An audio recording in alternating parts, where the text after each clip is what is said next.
Eh bien, salut à tous. Alors aujourd'hui, une nouvelle vidéo avec encore cette fameuse carte mère Asus en socket 1156 ou 1156 si vous préférez, avec mon petit i5 750 qu'aujourd'hui nous allons overclocker. Alors il faut savoir que ces processeurs de première génération, donc que ce soit du i5 comme là c'est le cas, ou du i7 de cette première génération de chez Intel, sont de très bons, on va dire, copains au niveau de l'overclocking. Et justement, je vous propose de voir ça dès maintenant. Donc, la fréquence de base du processeur, on est à 2,66, donc 2660 MHz, d'accord. Alors, qu'est-ce qu'on a là? Oh, tiens, eh ben, je viens de voir que dans cette carte mère, on avait un i7 860. Donc, en fait, quelle carte mère faisait ça chez moi d'ailleurs? Je crois que c'est celle avec mon PC atelier à base de Phenom X4 965, je sais plus. Mais je sais que ma carte mère, ouais c'est ça, avec le i7 6700K, donc mon PC principal, le fait aussi également. Hein. Enfin, on peut mettre trois programmations d'overclock. Donc là, si on avait le i7 860, on aurait pu carrément cliquer, on aurait pu carrément entrer dedans en acceptant les paramètres. Donc on aurait eu du 2,8 GHz. D'ailleurs, je sais même pas quelle fréquence de base il est le i7 860. Alors là, on a un i7 860. Ah, d'accord, donc il y avait deux pros quoi. D'accord. Ou alors c'est des fréquences de base, mais que le gars gérait peut-être, je sais pas, les timing mémoire, je sais pas, la fréquence mémoire, je sais pas. Bref. Crazy. Donc là on a 3,2, donc il a fait un petit overclock de à peine 300 MHz. Ouais, bon, ça vaut. C'est pas grand chose vraiment. Il faut savoir que le i5 actuel que je possède, donc le i5 750 de chez Intel, il y en a certains qui l'ont monté quand même à 3,4 GHz, alors que la fréquence d'origine est de 2,6. Alors beaucoup de personnes vont me dire dans les commentaires, comment tu peux overclocker un Intel Core i5 750 qui tourne à 266 alors qu'il n'y a pas la lettre K. Et bien justement, il faut savoir que justement tous les processeurs i5 et i7 de cette génération, donc les tout premiers, sont des bons élèves dans l'overclock.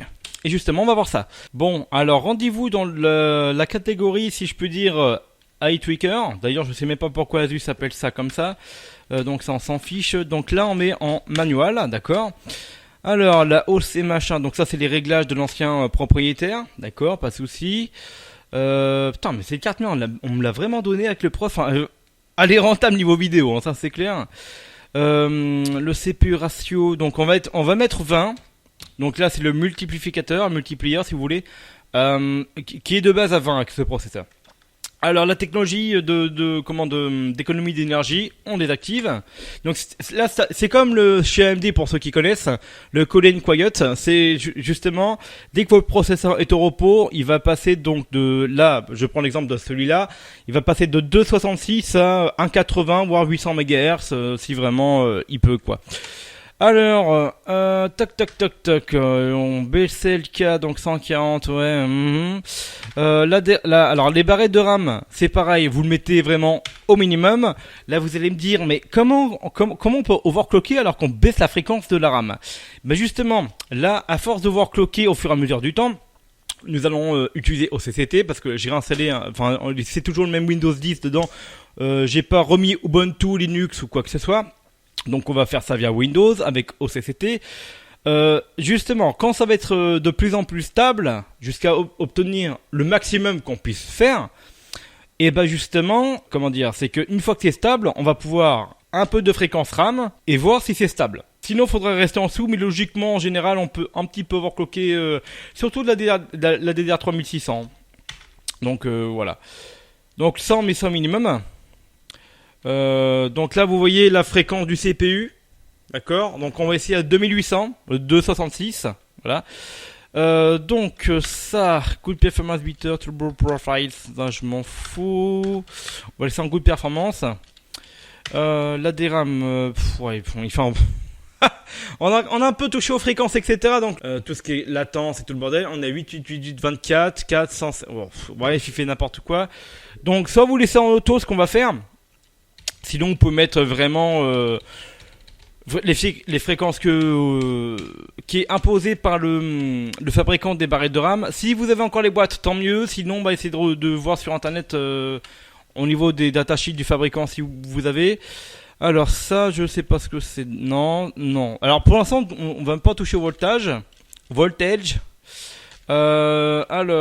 Ça, c'est quoi? C'est le CPU. Ok, donc ça c'est le... D'accord, donc ça ici c'est le V-Core CPU, d'accord. Alors c'est la première fois que comment on va dire, que je traite un overclock à base de carte mère Asus, vraiment. Donc je découvre un tout petit peu aussi. Donc l'IMC, alors non, c'est pas l'indice de masse corporelle comme comme j'aime, hein. Blague de merde. Alors l'IMC, je crois que non, IMC ou ICM. Je me demande pas si c'est le voltage du source bridge. Alors je sais plus ce que ça signifie exactement. Vraiment, je pourrais plus pas vous dire exactement. Alors ça, logiquement, c'est conseillé de le mettre, enfin, que le processeur et que le CPU PLL et non pas PNL garde justement le même voltage, Putain, il y a pas mal d'options. Il y a pas mal d'options en vrai là-dedans. Putain, en vrai, j'aime pas Asus hein, pour les problèmes de soudure, mais voilà. Bon, on va juste aller à 2800. Alors ça c'est fait. On va pas toucher au V-Core pour l'instant. On va rien toucher de ça. Tac. J'enregistre comment quitter, sauvegarder, oui. Alors, du coup, on va voir si ça va booter. Si votre ordinateur démarre, tant mieux. Sinon, il va se reprogrammer. Donc ça veut dire qu'il va rebooter pour remettre à la fréquence d'origine. Si ce n'est pas le cas, alors déjà là ça démarre. Alors si ce n'est pas le cas, si c'est une vieille carte mère, vous pouvez carrément éteindre l'ordinateur, éteindre l'alimentation, le débrancher quoi. Et de retirer la pile Cosmos comme dirait Bob Maurice. Bon du coup je viens d'installer OCCT, CPU-Z et HW Monitor. Et on va voir justement si la fréquence a bien été prise en compte. Alors j'espère que vous verrez quelque chose. Nous sommes bien à 2805 MHz. Et non pas 2666, 2660 MHz. On est vraiment à 2800. Donc ça fait à peine 200 MHz. C'est pas énorme, mais voilà. Alors du coup, si on lance un test... Ah oui, c'est vrai. Alors soit on paye, ou soit on attend 10 secondes. Honnêtement, je pense qu'on peut attendre 10 secondes.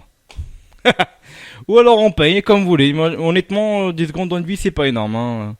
C'est comme ceux qui grillent les feux pour 3 secondes. Voilà bref. Donc on va surveiller les températures. De toute façon, alors je précise d'ailleurs que j'ai le ventirad stock Intel, enfin Asus du moins, parce que là c'est pas la version officielle d'Intel. C'est vraiment un ventirad avec une base cuivre.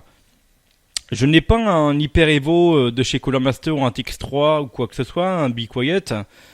J'ai gardé le même ventirad que j'avais quand un abonné m'avait envoyé la carte mère et le processeur.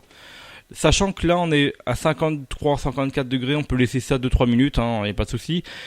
En même temps ça va pas réellement chauffer plus que ça, puisque nous n'avons pas encore touché au V-Core, donc au voltage du processeur.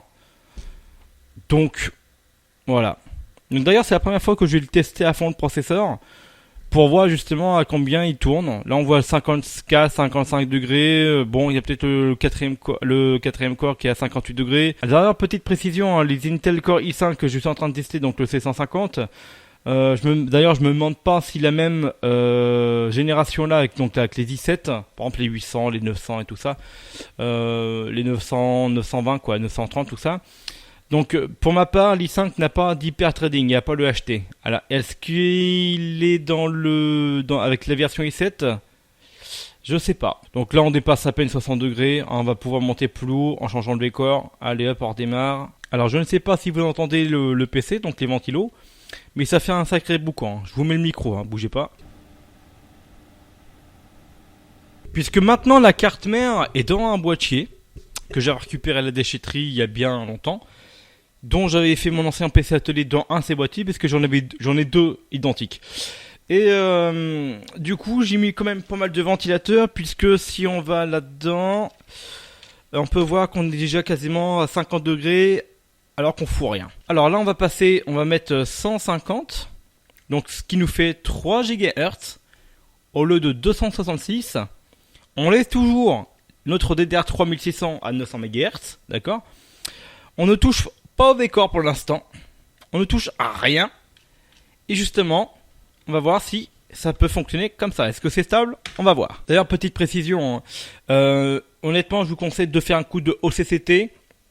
Je veux dire par là, c'est que si vous voulez juste tester si c'est stable ou pas, faites-le tourner à peine, laissez-le 5 minutes, 5-10 minutes maximum.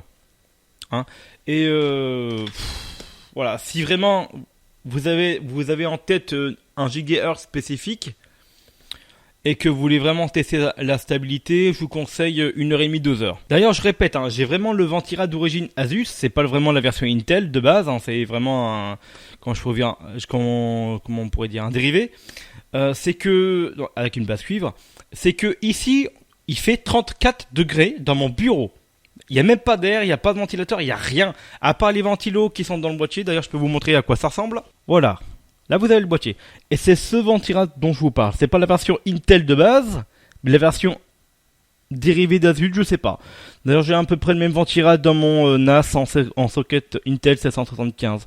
Mais voilà. Donc, oui, j'ai ressorti ma 50C70. Je suis en train de tester en même temps à fond mon Antec HE 500W. Voilà. Donc, voilà la configuration, quoi. Donc de retour sur Windows 10, donc CPU Z Intel Core i5 750.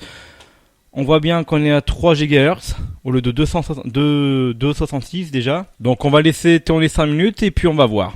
Sachant qu'on n'a toujours pas touché au V-Core, au voltage du processeur, du CPU. Donc si c'est stable, tant mieux, on a déjà gagné un petit peu en perf sans trop le faire chauffer. D'ailleurs, je prévois vraiment de changer un peu le système de refroidissement de cette carte mère, hein, vraiment. Je sais pas ce que j'y mettrai, peut-être un Be Quiet ou un Zellman, on verra. Vraiment, que ce soit neuf ou d'occasion, hein, d'ailleurs, on verra ça plus tard. Bon, bah ça fait qu'à 5 minutes que c'est stable, ça ne bouge pas, pas de problème. Voilà, ça fait 5 minutes 31 exactement. Donc, on peut dire que c'est stable. Là, on va essayer de grappiller en fréquence et seulement à partir de là où ça va pas être stable, là seulement là, on va pouvoir toucher au V-Core. Alors, il nous dit quoi en fréquence? On est à 3,10. D'accord, 3010. Alors, on continue de monter. On va mettre 160, ce qui va nous faire 3,2. Et on ne touche toujours pas au V-Core. Vraiment. Tant que c'est stable, on ne touche pas. Faut seulement monter le V-Core quand c'est pas stable. Qu'est-ce que je voulais vous dire aussi, c'est que oui, donc admettons moi avec mon i5 750, j'arrive, je vous dis une connerie, hein, à 3,6 GHz et vous n'auriez pas dépassé, je sais pas, mais 3,10. Et ben c'est comme ça, voilà, vous êtes tombé sur un mauvais processeur. Tous les processeurs ne sont pas tellement, enfin normalement si, mais il y a toujours un truc qui fait que ben vous allez avoir un petit défaut, ou alors vous pouviez vraiment tomber sur le top du top. D'ailleurs, ce qui était le cas avec, d'ailleurs sans m'en rendre compte, hein, ce qui était le cas, ce qui est toujours le cas d'ailleurs avec mon AMD Phenom 2 X4 965, donc mon PC atelier.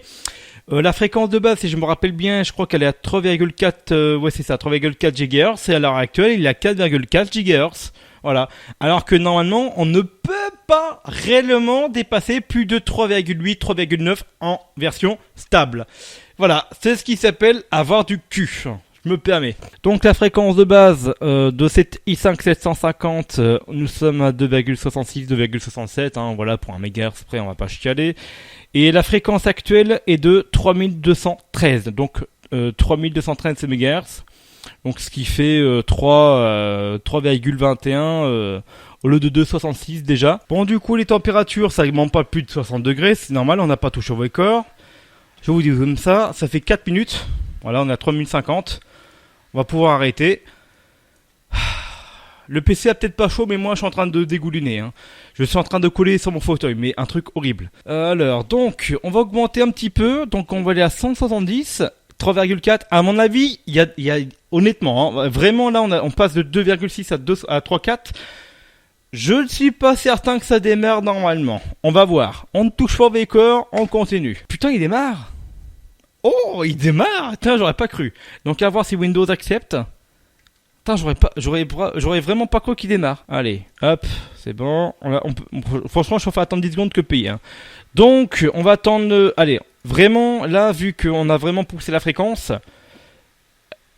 là on est à 60 degrés, bon ça va encore. On va laisser au moins 7 minutes. Et on va voir après. Et là nous sommes à 6 minutes 20 dépassées. Écoutez-moi ce PC. Ça gueule quand même pas mal. Alors qu'on est seulement à 63 degrés. On va pouvoir arrêter ça. Déjà rien que pour mes oreilles. Ouf, allez. Alors, on est passé de 2,66 à 3,68-69. Donc 1 GHz de différence. Et putain qu'on n'a même pas encore touché au V-Core, quoi. Vraiment, c'est... Honnêtement, je pensais que déjà à partir de 3,4, il aurait fallu monter plus le V-Core que ça. Donc la tension du processeur, du CPU si vous préférez. Mais par contre, le ventilateur, il fait que de gueuler. Hein. Ça, c'est clair. Mais on n'est même pas 50, 55. Voilà, il est un petit peu encore chaud au cul. Donc, on se pose pas de questions. On attend les 10 secondes de merde. Et puis, on démarre. Ah, bah, c'est pas moi qui ferait ça. Hein. Hop. Donc, c'est lancé il y a seulement 30 secondes. On est déjà à 66, 67 degrés. Voilà, 3 minutes 30. C'est stable. Ça aurait déjà planté bien Naceto avec OCCT. Sachant que lui, il est bien en dur de la feuille. Donc on va encore le monter. Mon but c'est de le monter au moins à 4 GHz. C'est ce qu'on va faire. On va le monter à 4 GHz sans toucher au V-Core et on va le laisser au moins plus d'une demi-heure. Donc oui, ça prend du temps cette vidéo. Alors donc ici voilà. Alors on va mettre 4. Donc on monte. Alors le BSLK fréquentiel on le met à 200. Et ce qui nous donne 4 GHz, 4000 MHz. La RAM au lieu de 1600, là on peut essayer éventuellement de la mettre à 1600. Donc là on fait OK, on touche pas la fréquence, d'accord. On va voir si ça démarre. Apparemment le BIOS il gueule, mais on va voir. Donc à moins qu'il a râlé pour le V-Core, j'ai pas trop regardé. Ah voilà, on a déjà une erreur de Windows, c'est très bien. Donc on va potentiellement augmenter le V-Core maintenant. Donc fais voir le machin, tac, manuel ouais, OK, hop. Ah on monte. Donc c'est normal, qui nous dit que c'est bientôt en rouge. Donc 34,4, ok. On va le mettre à 1,35. Ça on va laisser. La RAM actuellement on va laisser. On va voir si ça démarre comme ça. Sinon je vais rebaisser la fréquence de la RAM. Alors là on est passé de 2,66 à 4,01 MHz.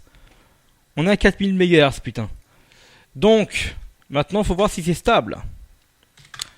Donc si ça tient, tant mieux. Putain, mais je clique dans une application, le truc il gueule.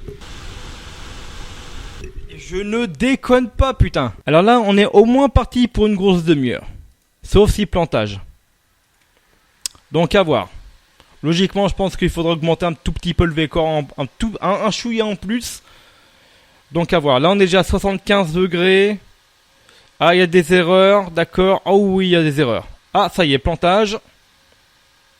Voilà, donc vous laissez faire votre PC, de toute façon, voilà, il n'y a aucun danger que vous cramez quoi que ce soit, hein, vraiment. Donc voilà, un blue screen. Alors, tac, alors, 200, donc 4000 c'est un peu trop. On va augmenter un peu le V-Core, pas de trop. Un 36 250, on va éviter. Il y a un 34 actuellement, ouais, après un 40 ça fait beaucoup trop. Hein. On va faire un 36 250. Donc on est à 4012 MHz. On va relancer pour voir si c'est stable. Sinon, honnêtement, je préfère pas trop augmenter le V-Core. Pour rappel, si vous ne savez pas le faire, ne le faites pas. Hein. Donc à la rigueur, je baisserai un tout petit peu la fréquence et puis on verra ça. Donc on relance. Attends, ça gueule déjà à fond quoi. Ouais, il y a encore des erreurs. Ok, on va arrêter de nous-mêmes. Ok, très bien. Alors, on peut augmenter encore la fréquence tant qu'on peut, honnêtement. Mais le problème, c'est que avec un ventirad dit stock, donc là, encore une fois, le but, ça va être de baisser la fréquence. Puisqu'on a un ventirad d'origine, je viens de voir que c'est resté à 1600. Bah non, moi j'ai essayé à 1200. C'est pour ça que c'est pas stable.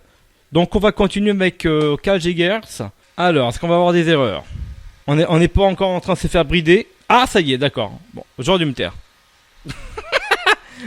Bon, voilà. Donc, on va baisser un tout petit peu la fréquence. Voilà, nous sommes à 3800 MHz. No offense, hein. Mais vraiment, on dirait qu'on travaille en tant que fonctionnaire. Il faut attendre 10 secondes avant de bosser, avant de défectuer une tâche. Excusez-moi s'il y a des fonctionnaires dans la salle, mais... Bon, bah, au bout de 1 minute, toujours rien. On va éteindre derrière l'alimentation. Alors, je pense qu'on va rester à 3,8. Mais, sachant qu'il faut prendre en compte, c'est que beaucoup de personnes à 3,8 ont des Colomaster TX3 ou des Hyper Evo 512 ou des gros Ventira de chez Be Quiet capables de dissiper 200 watts de TDP. Alors que moi... j'ai vraiment le Ventirad d'origine. Peut-être parce que j'ai une basse cuivre, ça joue un petit peu. Mais honnêtement, ça a tenu plus de 10 minutes sans crash. D'ailleurs, je ressens ma petite Antec HE 500 watts qu'on avait démontée dans la dernière vidéo, qui marche toujours, hein, vous voyez. De toute façon, ça suffit comme configuration. Un i5 750 à 95 de TDP sans overclock, je précise, parce que quand vous overclockez, ça consomme beaucoup plus au niveau de l'alimentation. Donc, faites attention au niveau des ampérages, d'accord. Et donc voilà, une 5770 avec un i5 750, un SSD, une barrette de 4 Go crucial balistique, ça suffit largement. Et ça marche vraiment bien. Bon, et bien voilà 50 minutes que le bain se fait. Alors nous sommes à 78 degrés. Hormis pour le 4ème corps qui est à 86 degrés avec un pic à 93 degrés. Donc nous pouvons arrêter le test là. Nous pouvons conclure que c'est stable, sans problème. Oh putain, le Ventira s'arrête là, c'est rien, calme. Alors je redémarre CPU-Z pour vous montrer que c'est bien un Intel Core i5 750 avec un Core Lean-Feed, 95 watts, gravé en 45. Et nous sommes à 3,80 messieurs dames. 3,80 au lieu de 2,66. Sans trop augmenter le V-Core. Franchement, on peut en conclure que c'est stable. Du moment que vous faites un OCCT une demi-heure, 1 heure, nous pouvons conclure que c'est stable au bout de 50 minutes. Et il y a beaucoup de personnes qui vous réclament, qui vous disent dans les forums à la con, je me permets, hein, vraiment, des forums à la con qui vous disent de mettre 12 heures d'OCCT, mais ça ne sert strictement à rien.